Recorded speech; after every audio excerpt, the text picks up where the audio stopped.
Welcome back for another Friday in with 10-Minute Horror. Tonight, we've got a new one for you, and it's a special one. It's our 49th episode, and one away from 50.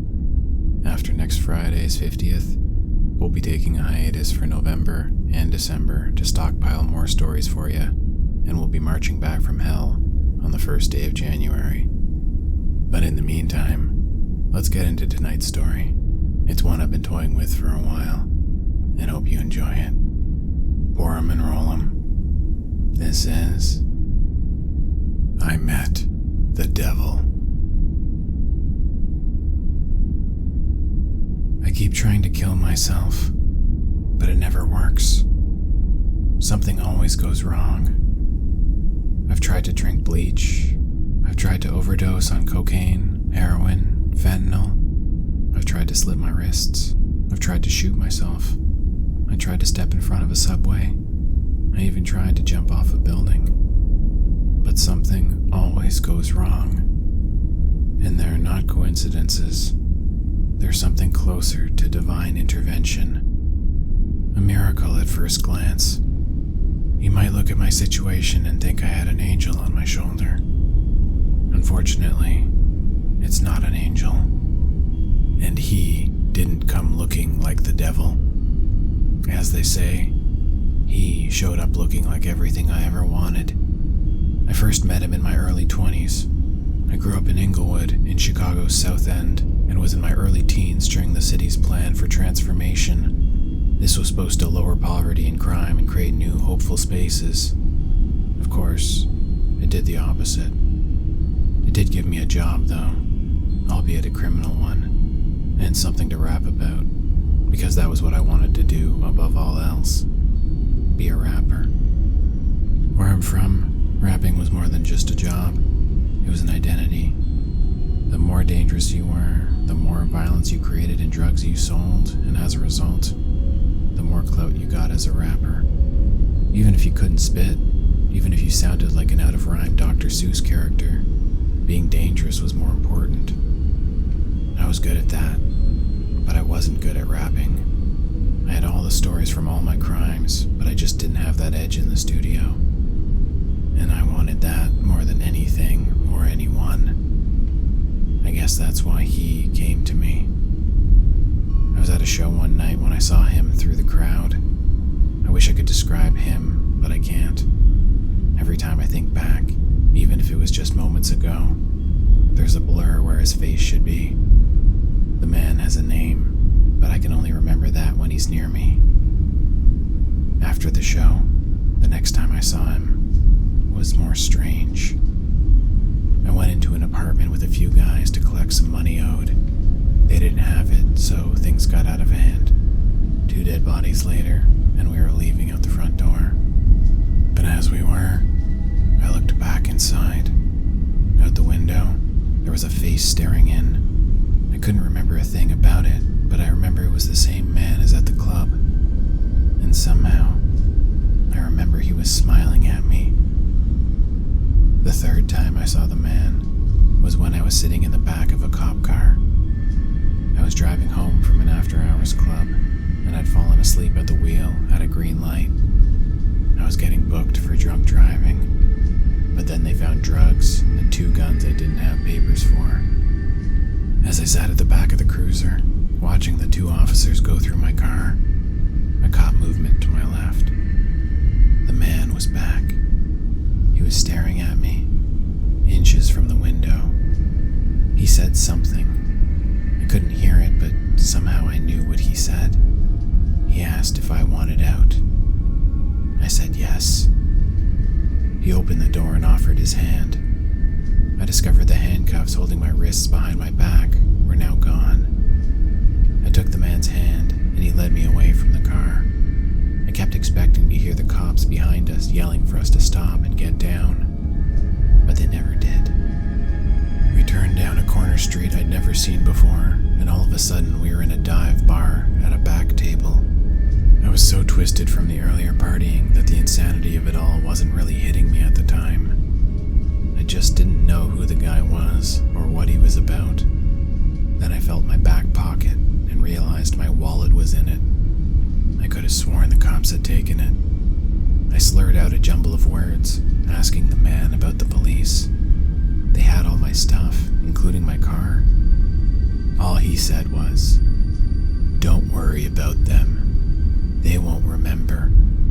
Your car will be in your driveway when you wake up." I asked him how. Why was he helping me? He told me I had a gift, that I needed to use that gift, and that he would help me, if I wanted him to. I said I did. He stuck out his hand for me to shake it, and I did. The next thing I remember was waking up in bed. My car was in the driveway, and everything was in it. I wasn't sure if I'd had a nightmare about him after seeing him those 2 times, or if I'd really been sitting in a dive bar with someone who helped me escape from a police cruiser. Then one of my boys called. He'd just gotten a chunk of studio time, out of the blue, and he wanted me to use it. From there, it was an avalanche of good fortune. A new sound tech was hired on earlier that week and available to work with us. And the studio had just renovated and gotten some brand new equipment. It was more than that, though. It was also what everyone else brought. Standing in the room, I felt something move through the air. It moved through all of us.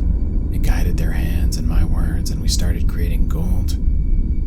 It was like all of a sudden everyone became really good at what they were doing. But not just really good. We were excellent. And we had a 15-track album by the end of the weekend.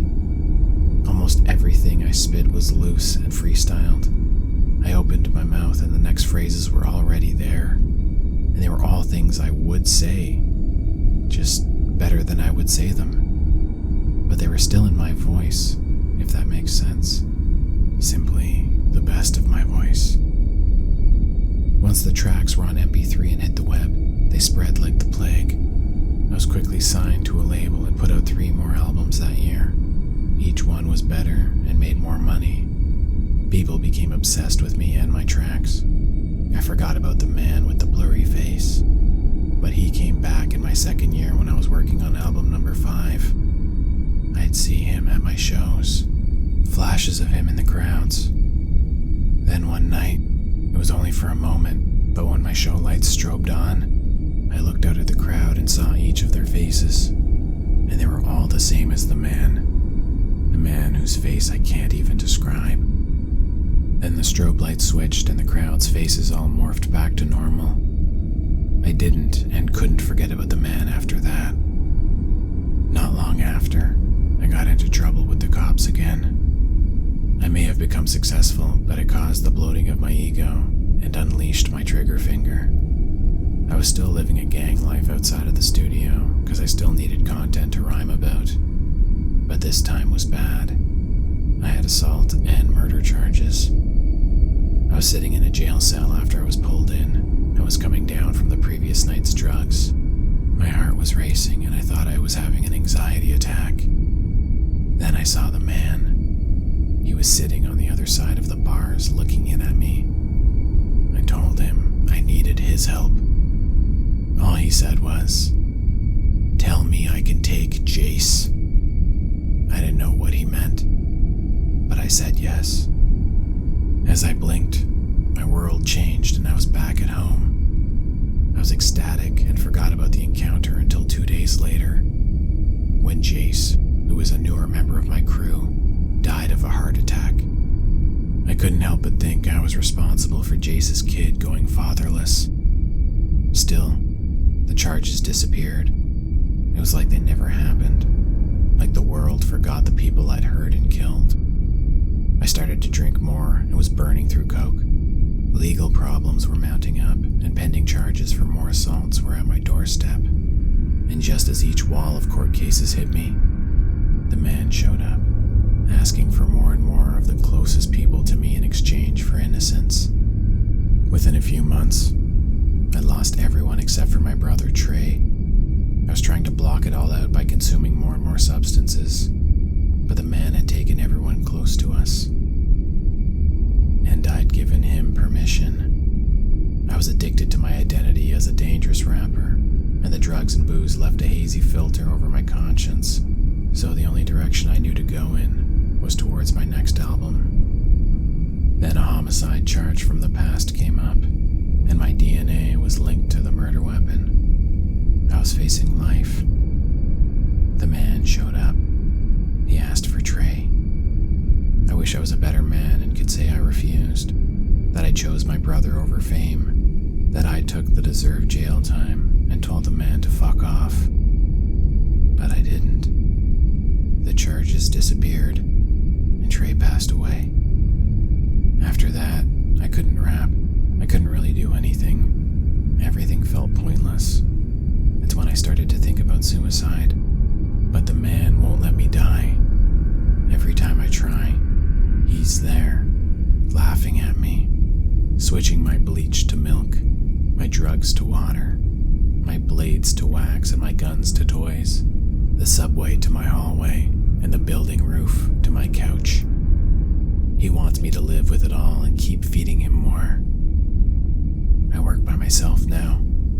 I don't utter more than a few words to anyone, because I know the man is always watching. And he's not just taking the people I care about anymore. They're all long gone. Now, anyone I meet or talk to is unsafe. Even you. And that concludes episode number 49. We hope you enjoyed I Met the Devil, and we'll see you back here next Friday night for the final episode of 10 Minute Horror, Season 1.